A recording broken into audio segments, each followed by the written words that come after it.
Hi, everybody. I guess I'm the millennial representation, Pam. I'm like tweeting at Rosenthal from the seats.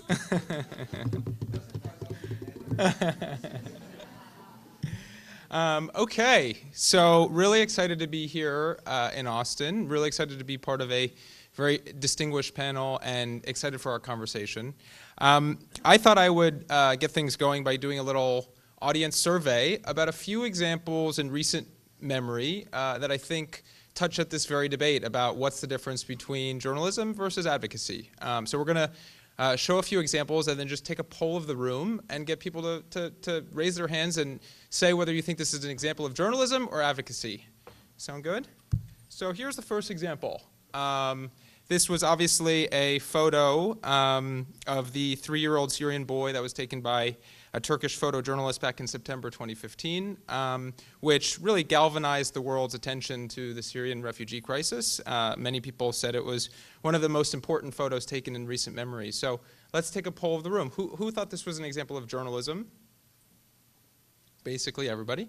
And advocacy? Some people. And maybe both? Okay, both. There's a lot of both. Great. Here's another example. I think we heard from Univision earlier, but this was one of the memorable moments of the presidential election so far. It was an exchange between Univision anchor Jorge Ramos and obviously Republican frontrunner Donald Trump. And here's what Ramos had to say about the moment. He actually came under some attack for whether or not he was acting as a journalist or an advocate. And he said, in the aftermath of this incident, I was accused of being an activist.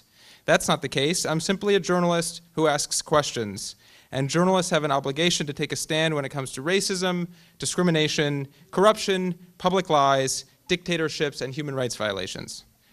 So who thought this was a moment of journalism? A lot of people. And how about advocacy?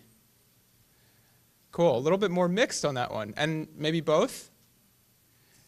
Cool. And then the last one, and this is a fun one.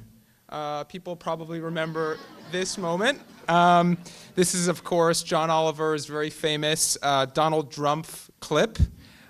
This is the most viewed John Oliver segment ever. It garnered 60 million views, or I think more than that on Facebook, 20 million on YouTube. And in the segment, of course, John Oliver called Trump a, quote, serial liar. And he also told viewers to use the name Trump when referring to Trump. And here was a quote that I just pulled, which I thought would be fun to rehash. Trump is much less magical. It's the sound produced when a morbidly obese pigeon flies into the window of a foreclosed Old Navy. It's the sound of a bottle of store-brand root beer falling off the shelf in a gas station mini mart. That was part of this segment. So, and then obviously as a part, after this segment, there were Make Donald Trump hats, which sold like hotcakes, and there was even a Drumpfinator Chrome extension, which you could download. So who thought this was an example of journalism? Much less people in the audience. And how about advocacy? Much more. And how about just straight comedy? Maybe that's a new category. Okay, so what do these examples show, and why did I bring up a few of them? Well, I think what they show is that the line between journalism and advocacy is very much blurred in the digital media era that we live in. Being a reporter in the social media era means having an ear to hashtags. It means paying close attention to viral causes. It also means that the nature of your Facebook feed is that the personal and the professional are blended. They're one.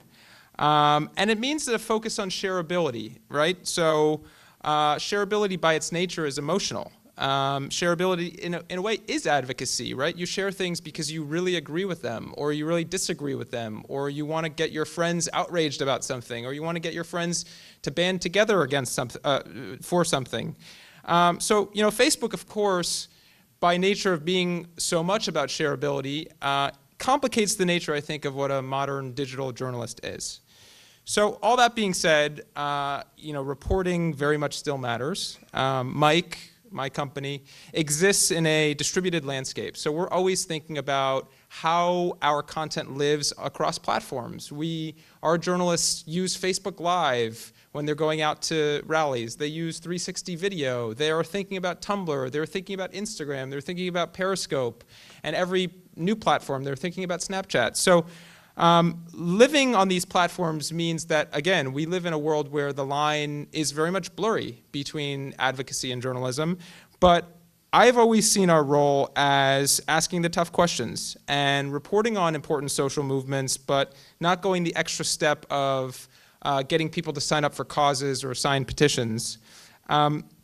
The reason I think that's important is that so many people who are our audience, which is 18 to 35-year-olds, the quote-unquote millennials, say that they're tired of partisan media. They're tired of cable news, which feels like they're preaching at them. They're tired of not being able to make up decisions for themselves. And so, I think the line very much does matter, and our readers have told us that it matters, but I think it is complicated. So I wanted to just close by giving one example of how we approached this very problem, and this was just actually from this week, so we debuted it on Wednesday. So we interviewed Vice President Joe Biden, who has been very active on campus sexual assault, as some people may know. He has a big initiative called It's on Us. He's been going all over the country promoting It's on Us. And this is an issue that is obviously an important one. It's a controversial one in Hollywood and Washington. And the stat that 1 in 4 women get sexually assaulted on college campuses is alarming to probably everybody or certainly everybody in this room. But when we went into approaching this interview, our responsibility was to our readers. And we really wanted to try to pinpoint the facts and ask the Vice President tough questions about whether It's on Us is actually working.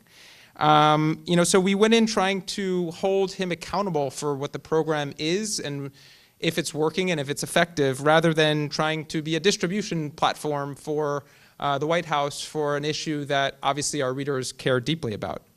So we didn't approach our work as advocates. Our